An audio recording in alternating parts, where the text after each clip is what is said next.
বিশ্বনবী সাল্লাল্লাহু আলাইহি ওয়াসাল্লাম অবাকময় দৃশ্যে তাকিয়ে আছেন যে কি ঘটতে চলছে। আল্লাহর নবী সাল্লাল্লাহু আলাইহি ওয়াসাল্লাম দেখলেন যুবকটি গর্ত খনন করা সম্পূর্ণ করানোর পরে ওই গর্ত থেকে তিনি উঠে পড়লেন। একদিনের নবজাতক শিশু কন্যাকে হাতে নিলেন। হাতে নেওয়ার পরে বিশ্বনবী অবাকময় দৃশ্যে চেয়ে আছেন কি হতে চলছে। আল্লাহর নবী দেখলেন ওই যুবকটি তার কন্যা সন্তানকে উপরে ছুঁড়ে মারছে, আবার কাঁচ ধরছে, আবার ছুঁড়ে মারছে, আবার কাঁচ ধরছে। যেমন আমরা যখন আমাদের ছোট শিশু বাচ্চাকে যখন হাতে পাই, বাচ্চাকে আনন্দ দেওয়ার জন্য উপরে ছুঁড়ে মারতে থাকি, চিল্লায় কোন ঠিক কিনা? উপরে ছুঁড়ে মারি না, বাচ্চা আনন্দ পায়। বিশ্বনবী সাল্লাল্লাহু আলাইহি ওয়াসাল্লাম দেখলেন ছোট শিশু বাচ্চাকে উপরে ছুঁড়ে মারে, আবার কাজ ধরে, আবার ছুঁড়ে মারে, আবার কাজ ধরে। আল্লাহর নবী সাল্লাল্লাহু আলাইহি ওয়াসাল্লাম দেখলেন এটা পুরাটাই হচ্ছে ব্যতিক্রম, একদম এক্সেপশনাল। বিশ্বনবী সাল্লাল্লাহু আলাইহি ওয়াসাল্লাম দেখলেন ওই নবজাত শিশু কন্যাকে উপরে ছুঁড়ে মারলেন, বাবা কাজ ধরে আতু জোরে গর্ততে নিক্ষেপ করলেন। বিশ্বনবী সাল্লাল্লাহু আলাইহি ওয়াসাল্লাম নিঃশ্বাস বন্ধ হওয়ার মতন হয়ে গেলেন।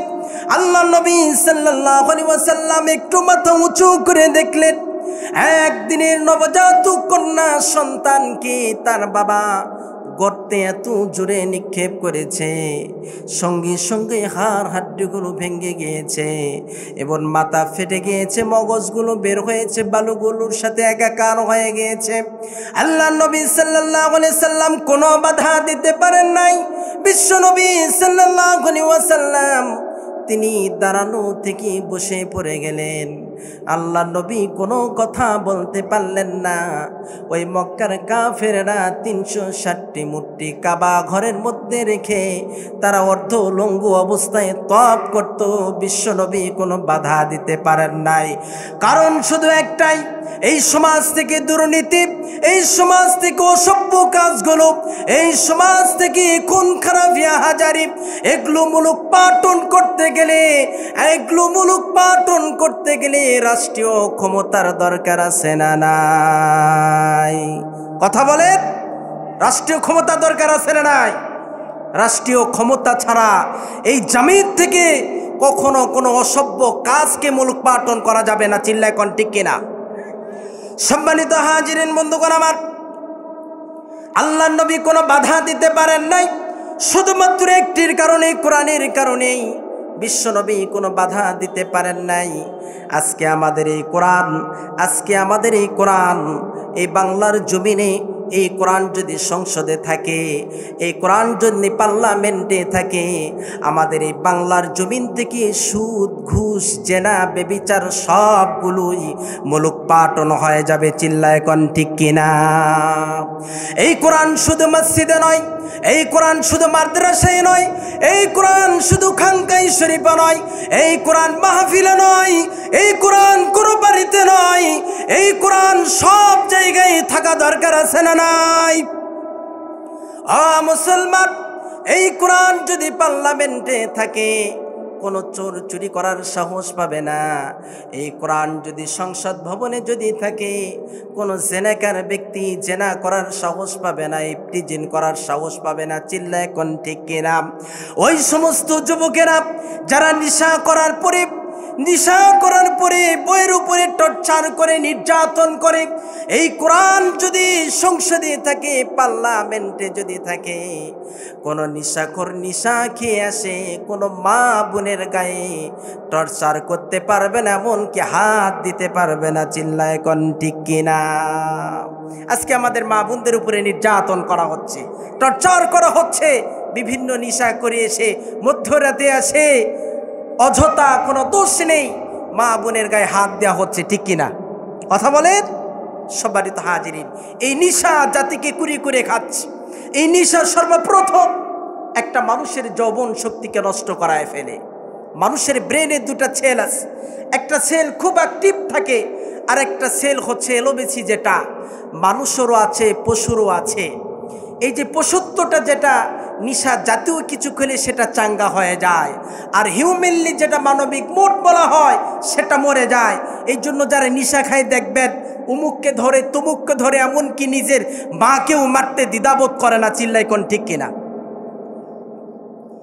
মদ, জুয়া, লটারি মরা মানুষের জন্য উঁচু জায়গা বানানো, এই চারটা জিনিস এই সমাজে থাকবে, ওই সমাজের মানুষ কোনোদিন কল্যাণ লাভ করতে পারবে না। রব্বুল আলামিন বলেন, ইন্নামাল খামরু ওয়াল মাইসিরু ওয়াল আনসাবু ওয়াল আজলামু রিজসুম মিন আমালিশ শাইতান ফাজতানিবুহু লাআল্লাকুম তুফলিহুন। রব্বুল আলামিন বলেন, গোলাম শরব, মদ, জুয়া, লটারি মরা মানুষের জন্য উঁচু জায়গা বানানো, যেই স্থানে থাকবে ওগুলোর ধারে পাশেও যাবা না। ফাজতানিবুহু লাআল্লাকুম তুফলিহুন, কারণ এটা শয়তানের কাজ। এটার ধারে পাশে গেলেই না গেলেই যিনি সফলতা দান করায় দিবেন তিনি কে? এখন দেখবেন হাজার হাজার মানুষগুলো দেখবেন সন্তান হয় না, কোন একটি অসুস্থতার কারণে চেপে বসেছে, মানত করে মাজারে। এমন লোক আছে না নাই? কথা বলেন, আছে না নাই? মানত করে সন্তান হয় না, মাজারে মানত করে। যদি সন্তান হয় একটি খাসি জবাই করা দিয়ে একটু পোলাও পাক করে রান্না করে খাওয়াবো, নাউজুবিল্লাহ বলবেন না? শিরক সম্পূর্ণটাই হচ্ছে শিরক। কবরের পাশে যাবেন না, কবরের পাশে যাওয়া যাবে না, কবরের পাশে যায় কবরের শব্দে যায় সেজদা দেওয়া যাবে না, এটা সম্পূর্ণটাই শিরক। আল্লাহ ছাড়া কোনো কিছুর উপরে মানত করা যাবে না বলেছেন কে? আল্লাহ রাব্বুল আলামিন। আপনার 20 বছর, 40 বছর, 50 বছরের নামাজের ভিতরে, রোজার ভিতরে, হজ যাকাতের ভিতরে যদি একটি শিরকের যদি ছিটা ফোঁটা যদি রয়ে যায়, আপনার 40 বছরের ইবাদত মুহূর্তের মধ্যে যিনি বিনষ্ট করায় দিবেন তিনি কে? এই জন্য আমরা নামাজে দাঁড়ানোর আগেই পড়ি, ইন্নী ওয়াজ্জাহতু ওয়াজহিয়া লিল্লাযী ফাতারাস সামাওয়াতি ওয়াল আরদা হানিফাও ওয়া মা আনা মিনাল মুশরিকিন। আমরা আল্লাহকে বলি, আল্লাহ শিরকের সাথে আমাদের কোনো সম্পর্ক নাই। আবার হজে গেলেও শিরকের বিরুদ্ধে কথা আছে না নাই? কথা বলেন, কথা আছে না নাই? আল্লাহ রাব্বুল আলামিন গোলামকে ডাকতে বলেন, গোলাম কি নিয়ে এসেছো? গোলাম বলেন, আল্লাহ কিছুই নিয়ে আসতে পারি নাই, আমার মাথা খালি, পা খালি, আল্লাহ সব কিছু খালি। দাপনের কাপড় 2 টুকরো নিয়ে আল্লাহ আপনার সামনে হাজির হয়েছি। আল্লাহ রাব্বুল আলামিন বলেন, গোলাম হাজিরা দাও। গোলাম হাজিরা দেয়, আল্লাহুম্মা লাব্বাইক লাব্বাইক লা শারীকা লাকা লাব্বাইক। আল্লাহ শিরকের সাথে আমাদের কোনো সম্পর্ক নাই, আল্লাহ আপনার সাথে কাউকে শিরিক করে না। আবার আল্লাহ রাব্বুল আলামিন বলেন, গোলাম আমার নিয়ামতের উপরে শরিক করো কিনা, আমার প্রশংসার উপরে শরিক করো কিনা, আমার ক্ষমতার উপরে শরিক করো কিনা? লক্ষ কোটি হাজির একসঙ্গে বলেন, ইন্নাল হামদা ওয়ান নি'মাতা লাকা ওয়াল মুলক। আল্লাহ সারা পৃথিবীর সব প্রশংসা আপনার। আল্লাহ পৃথিবীতে যত নিয়ামত আছে সব নিয়ামতগুলো আপনার। আল্লাহ পৃথিবীতে যত ক্ষমতা আছে সব ক্ষমতার মালিক কে? চিল্লা বলেন কে? সবারই তো হাজিরিন। এই জন্য শিরক করা যাবে? কথা বলুন, শিরক করা যাবে? যাবে না। বিশ্ব নবী সাল্লাল্লাহু আলাইহি ওয়াসাল্লামের কাছে যখন এই কোরআন নাজিল হলেন, আল্লাহর নবী কোরআনের আয়াতগুলো যখন প্রচার করতে শুরু করে দিলেন, বিশ্ব নবীর কোরআনের আয়াতগুলো শুনে মক্কার কাফেররা সব দল মত ছেড়ে এক হতে শুরু করে দিল। বিশ্ব নবী সাল্লাল্লাহু আলাইহি ওয়াসাল্লামের কোরআনের দাওয়াত পেয়ে মানুষ সব কিছু ভুলে এক ইসলামের প্ল্যাটফর্মে আসতে শুরু করে দিল। ও মুসলমান, কিন্তু সেই কোরআনের দাওয়াত আজও আমরা কোরআনের দাওয়াত দিচ্ছি। আমাদের দাওয়াত পেয়ে মানুষগুলো ত্যাগ তো দূরের কথা, মানুষ আরো দলে দলে ভাগ হয়ে যাচ্ছে। চিল্লায় কোন ঠিক কিনা? তার মানে বুঝে নিতে হবে মুসলমান, তার মানে বুঝে নিতে হবে আমার দাওয়াত, আপনার দাওয়াত বিশ্ব নবীর মতন দাওয়াত হচ্ছে না। বিশ্ব নবী সাল্লাল্লাহু আলাইহি ওয়াসাল্লাম কেমন তিনি দাওয়াত দিতেন দেখেন। আল্লাহ নবী সাল্লাল্লাহু আলাইহি ওয়াসাল্লামের কাছে একজন বয়োজ্যেষ্ঠ সাহাবী আসলেন, মুরব্বী সাহাবী, প্রিয় সাহাবী আসলেন। আসার পরে বলছেন, ওগো আল্লাহর নবী, আমি বয়োজ্যেষ্ঠ মানুষ, কোরআনের সূরাগুলো শিখতে চাই, কিন্তু বৃদ্ধ মানুষ, জিহ্বা ভারী হয়ে গিয়েছে। আপনি আমাকে কোরআনের সূরাগুলো শিক্ষা দেন। বিশ্বনবী সাল্লাল্লাহু আলাইহি ওয়াসাল্লাম বললেন, তাহলে আপনি আলিফ লাম র দিয়ে যে সূরাগুলো শুরু হয়েছে ওগুলো পড়ুন। সাহাবী রাদিয়াল্লাহু তাআলা আনহু বললেন, এটি আমার জন্য খুব কঠিন। হুজুর সাল্লাল্লাহু আলাইহি ওয়াসাল্লাম বললেন, তাহলে হামিম দিয়ে যে সূরাগুলো শুরু হয়েছে ওগুলো পড়ুন। সাহাবী রাদিয়াল্লাহু তাআলা আনহু বললেন, এটি আমার জন্য কঠিন। হুজুর সাল্লাল্লাহু আলাইহি ওয়াসাল্লাম বললেন, তাহলে সাব্বিহুদ্দিন যেটি দিয়ে শুরু হয়েছে ওটি পড়েন। সাহাবী রাদিয়াল্লাহু তাআলা আনহু বললেন, এটিও আমার জন্য কঠিন। আমি হলে কি বলতাম বলেন তো? বলেন কি বলতাম? যাও মিয়া, স্টে ইজ ওয়ান, যেমন আছো তেমন থাকো, চুপ করে বসে থাকো, বুড়ো মানুষ এত পুটুর পুটুর করো কেন, বলতাম কিনা বলেন? আহারে, সেই সোনালী যুগের মানুষ, সেই মদিনার প্রেসিডেন্ট, সারা পৃথিবীর শ্রেষ্ঠ মানুষ, কোনো বিরক্তি নাই। হুজুর সাল্লাল্লাহু আলাইহি ওয়াসাল্লাম বললেন, তাহলে কোরআনের অর্ধেক যে সূরা ওই সূরা পড়েন। সাহাবী রাদিয়াল্লাহু তাআলা পড়তে শুরু করে দিলেন, আলহামদুলিল্লাহি রাব্বিল আলামিন আর রহমানির রহিম মালিকি ইয়াউমিদ্দিন। সূরা পর সূরা ফাতিহা পড়তে আরম্ভ করলেন। বিশ্বনবী সাল্লাল্লাহু আলাইহি ওয়াসাল্লাম বললেন, না, হয় নাই, কোরআনের আরেকটি সূরা আছে, যেই সূরা পড়লে অর্ধেক কোরআন পড়ার সওয়াব যিনি দান করায় দেন তিনি কে? সম্মানিত হাজিরিন, এবার সাহাবী রাদিয়াল্লাহু তাআলা চুপ করে আছেন, মাথা নিচু করছেন, বলতে পারছেন না।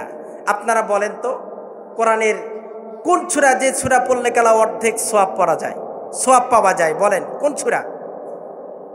বলেন। না, হয় নাই। আর একটু সহজ করায় দেই।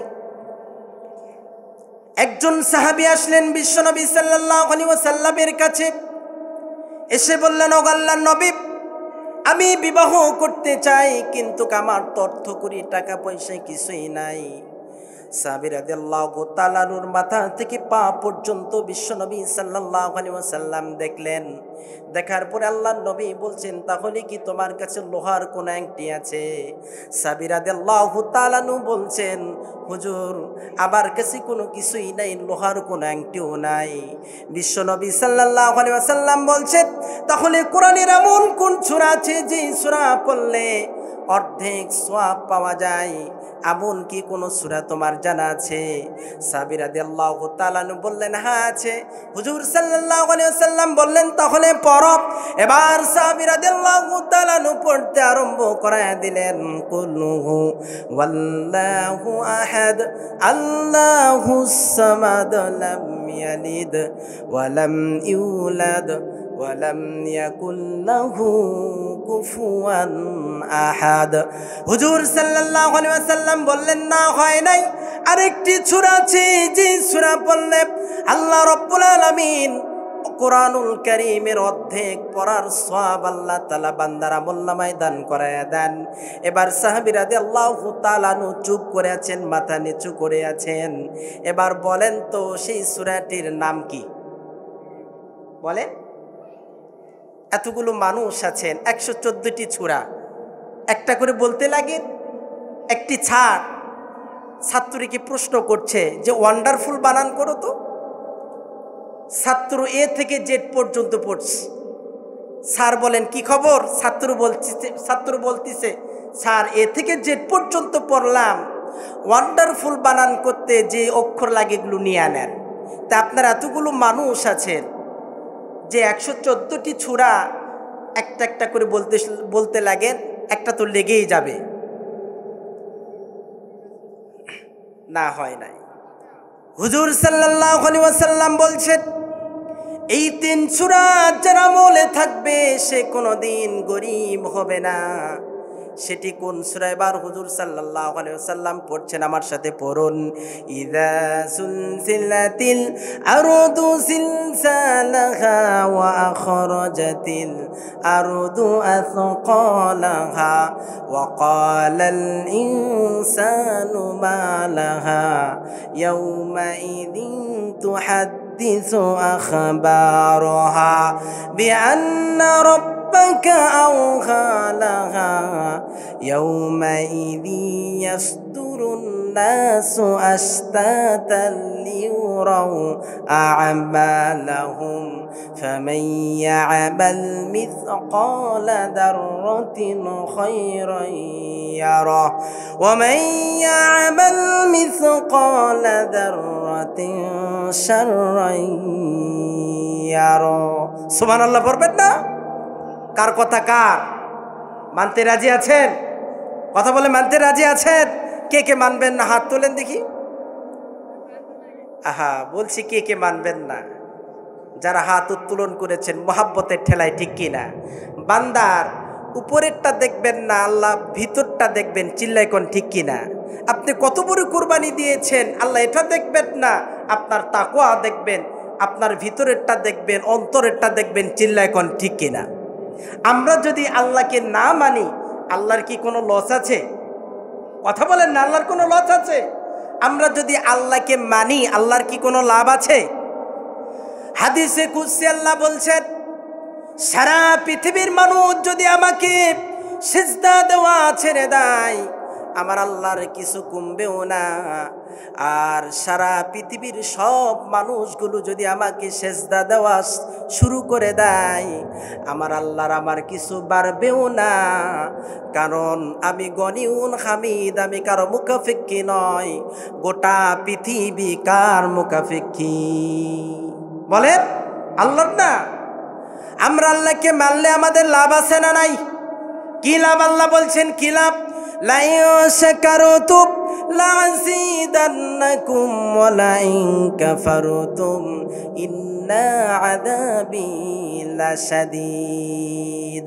গোলাম, তুমি যদি আমাকে ডাকো, আমি আল্লাহ তোমার সব নিয়ামতগুলো বাড়ায়া দেব। আহারে কি নিয়ামত বাড়ায় দিবেন বললেন না? গোলামের মনে কি চান সেটি জানেন কে? আল্লাহু আলিমুম বিযাতিস সুদূর। বান্দার উত্তরের ভিতরে কি পোষণ হন না হন সেটি জানেন কে? আপনি চান নেব, আপনি চান সেম, আপনি চান যশ, আপনি চান খ্যাতি, আপনি চান মানুষের কাছে প্রশংসা, ঠিক কিনা বে ঠিক? এই জন্য দেখবেন একজন লোক ব্যবসায়ী হয়, খুব ভালো ব্যবসা করে, হঠাৎ করে মাথায় শখ জাগে, ব্যবসায়ী তো লোকেরা তো আমাকে চেনে না, একটু ভোটে দাঁড়াইতে হবে। শুরু করে দেয় মেম্বার থেকে। মেম্বার হওয়ার পরে মনে আসা জাগে, যদি চেয়ারম্যান হতে পারতাম। চেয়ারম্যান হওয়ার পরে মনে আসা জাগে, যদি এমপি হতে পারতাম। এমপি হওয়ার পরে মনে আসা জাগে, যদি প্রধানমন্ত্রী হতে পারতাম। আহারে আশার শেষ নাই, কেন এত আশা? প্রধানমন্ত্রী হতে পারলে সব জায়গায় যদি আমার নামগুলি থাকতো, আমার স্ট্যাটু থাকতো, কত না ভালো হতো।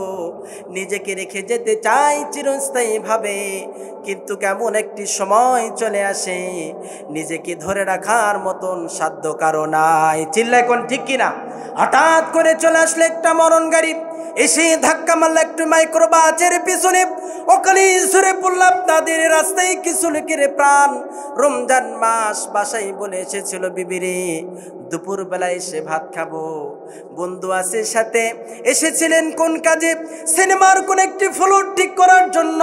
কোন একটি অবৈধ কাজের সাথে জড়িত হওয়ার জন্য, কোন একজন সম্মানিত ব্যক্তিদেরকে অসম্মানিত করার জন্য, হয়তোবা কোন একটা আলেমকে মিথ্যা মামলা দিয়া কারাগারে ভরানোর জন্য, কিন্তু লাশ হয়ে বাড়িতে ফিরে গেলেন। বিশ্বনবী সাল্লাল্লাহু আলাইহি ওয়াসাল্লাম বলেন, কামা তাহিউনা কামা তামুতুন, তুমি যে অবস্থায় মারা যাবা আল্লাহ তোমাকে সে অবস্থায় তুলে নিবেন। তোমার মৃত্যু যদি হয় মসজিদে রওনা হওয়ার সময়, আল্লাহর কিয়ামতের দিন তুমি তাসবিহ গুনতে গুনতে উঠে যাবে।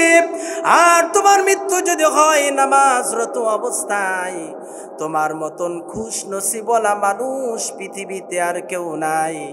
আর তোমার মৃত্যু যদি হয় এমন এক অবস্থায়, যে অবস্থাকে আল্লাহ রব্বুল আলামিন পছন্দ করেন না, এমন অবস্থায় যদি তোমার মৃত্যু হয়ে যায়, তোমার মতন দুর্ভাগা কপাল পুরা হতাভাগা পৃথিবীতে আর কেউ নাই।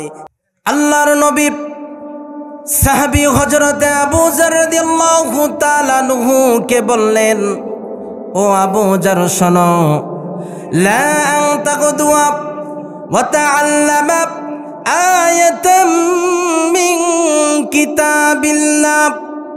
ও আবু যর শোনো, আল্লাহর কোরআনুল কারীমের একটা আয়াত যদি শুনতে পারো, আল্লাহর কোরআনুল কারীমের একটা আয়াত যদি বুঝার মতন যদি বুঝতে পারো, আল্লাহর কোরআনুল কারীমের একটা আয়াত যদি শুনে যেতে পারো, ও আবু যর শুনে রাখো, খায়রুল লাকা আন তুসাল্লিয়া মিয়াতা রাকাত, 100 রাকাত নফল নামাজ পড়লে যে সওয়াব হতো, তার থেকেও বেশি সওয়াব বান্দার আমলনামায় যিনি দান করায় দিবেন তিনি কে?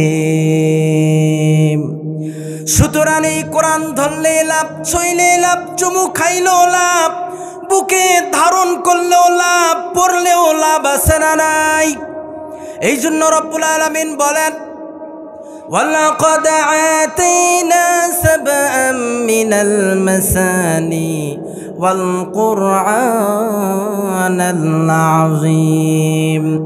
ও নবী, আমি আল্লাহ রব্বুল আলামিন আপনাকে 7টা আয়াত কারিমা দান করলাম, সেই সাথে বিশাল কোরআন আমি আল্লাহ তাআলা আপনাকে দান করলাম। কেউ যদি 7টা আয়াত কারিমার ব্যাখ্যা করে 30 পারা কোরআন হয়ে যায়। আর গোটা কোরআনটাকে কনসাইজ করলে সূরা ফাতিহা হয়ে যায়। এই জন্য বিশ্বনবী সাল্লাল্লাহু আলাইহি ওয়াসাল্লাম সূরা ফাতিহাকে নিসফুল কোরআন বলেছেন। আল্লাহু আকবার। কোরআনের অর্ধেক। কোরআনের কি? কোরআনের অর্ধেক। আপনি সূরা ফাতিহা পড়বেন না, আপনার কোনো নামাজ কবুল হবে না। সূরা ফাতিহা ছাড়া আমরা একটি নামাজ পড়ে থাকি, বলেন তো সেটি কোন নামাজ? বলেন, জানাজার নামাজ। তা আবার 3 ইমাম পড়েন না। আমরা যারা বাংলাদেশি ইমাম আবু হানিফাকে অনুসরণ করে আমাদের ইমাম বলেছেন, ফাকরাউ মা তায়াসসারা মিনাল কোরআন, কোরআনের যেখান থেকে সহজ সেখান থেকে পড়বা। এখানে সূরা ফাতিহার কোনো শর্ত নাই। আর অন্যান্য ইমাম গুনেরা বলেছেন, লা সালাতা ইল্লা বিফাতিহাতিল কিতাব, সূরা ফাতিহা ছাড়া কোনো নামাজই কবুল হবে না। সুতরাং ঠেলাঠেলি করে লাভ নাই। একতলাপ ছিল, আছে, থাকবে, কিয়ামত অবধি পর্যন্ত করবে। এই বলে মুসলমানরা কখনো বিচ্ছিন্ন হবে না, আলাদা হবে না। চিল্লায় কোন ঠিক কিনা?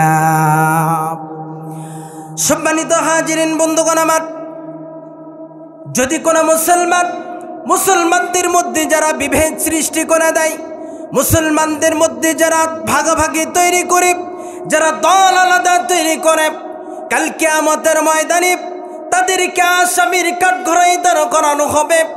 আর বলা হবে, বল কেন মুসলমানদের মধ্যে দলাদলি করছিলি? কেন মুসলমানদের মধ্যে ভাগ সৃষ্টি করছিলা? কেন মুসলমানদের মধ্যে বিভেদ সৃষ্টি করছিলা?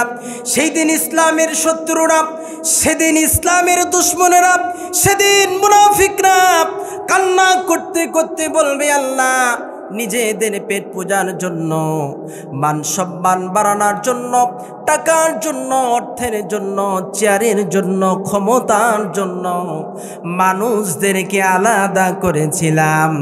সেদিন আল্লাহ রব্বুল আলামিন সেই বেঈমানদের কথা শুনে রব্বুল আলামিন বলবেন, ও ফেরেশতারা, ওই সমস্ত নেতা কর্মীদেরকে ধরে ধরে জাহান্নামের মধ্যে নিক্ষেপ করায় দাও যারা মানুষদেরকে আমার কাছ থেকে দূরে সরে নিয়েছিল। এই জন্য বিশ্বনবী সাল্লাল্লাহু আলাইহি ওয়াসাল্লাম বুখারীর বর্ণনায় বলেন, আল মুসলিমুন আখাল মুসলিম, পৃথিবীতে যত মুসলমান আছে সব মুসলমান ভাই ভাই। চিল্লায় কোন ঠিক কিনা? তোমরা ভাই হয়ে ভাইকে কখনো আলাদা করতে পারবা না, ভাই হয়ে কখনো ভাইয়ের মাঝে ফাটল সৃষ্টি করতে পারবা না। তোমরা এক হয়ে যাও, কখনো আলাদা করবা না। কথাকার বিশ্বনবী সাল্লাল্লাহু আলাইহি ওয়াসাল্লাম। শুধু তাই নয়, আল্লাহ রাব্বুল আলামিন বলেন, আল্লাহ রাব্বুল আলামিন পবিত্র কুরআনুল কারীমের মাঝে আল্লাহ রাব্বুল আলামিন বলেন, ও দুনিয়ার মানুষেরা শুনে রাখো, তোমরা সকলেই মিলে আমার দিনকে, আমার ইসলামকে, আমার রজ্জুকে তোমরা একে ধরো। তোমরা পারস্পর কখনো বিচ্ছিন্ন হয় না, কখনো আলাদা হয় না। কথাটা কার? ওয়াতাসিমু বিহাবলিল্লাহি জামিআন ওয়ালা তাফাররাকু। রব্বুল আলামিন বলেন, ও আমার গোলামেরা, তোমরা কখনো পরস্পর আলাদা হয় না। পৃথিবীতে যত আমার গোলাম আছো শুনে রাখো, তোমরা একত্রিত হয়ে যাও, একসাথে আমার দিনকে, আমার ইসলামকে তোমরা এঁকড়ে ধরো।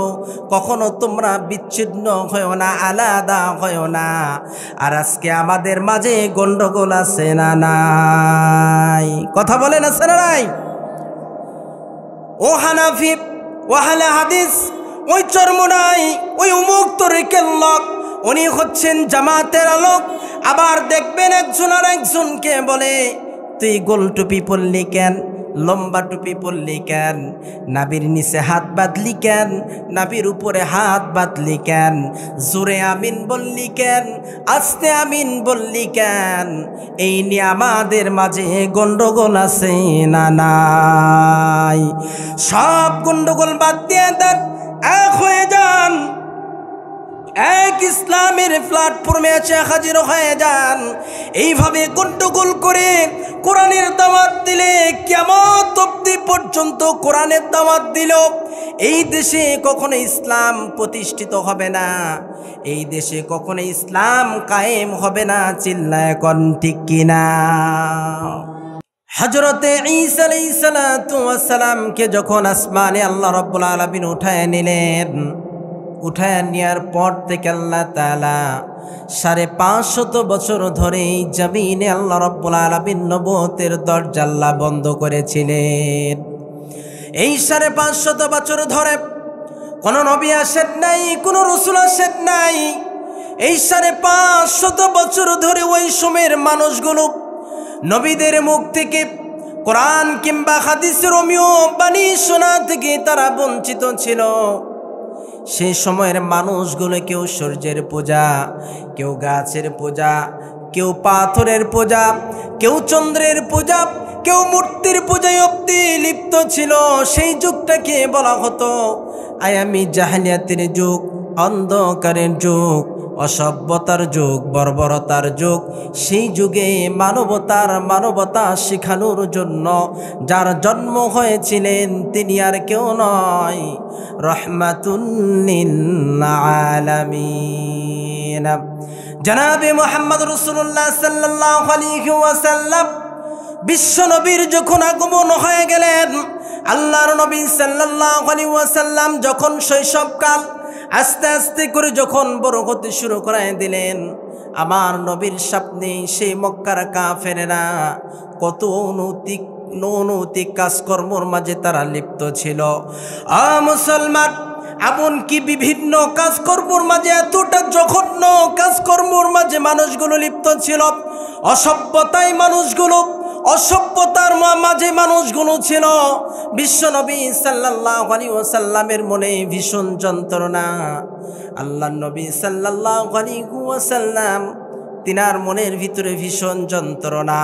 ওই যে কাবা ঘর, কালো ঘর, ওই কাবা ঘরে 360টি মূর্তি। বিশ্বনবী সাল্লাল্লাহু আলাইহি ওয়াসাল্লাম কোনো বাধা দিতে পারেন নাই। আল্লাহর নবী সাল্লাল্লাহু আলাইহি ওয়াসাল্লাম একদিন তিনি ঘরে ঘুমানোর জন্য তিনি শুয়ে পড়লেন।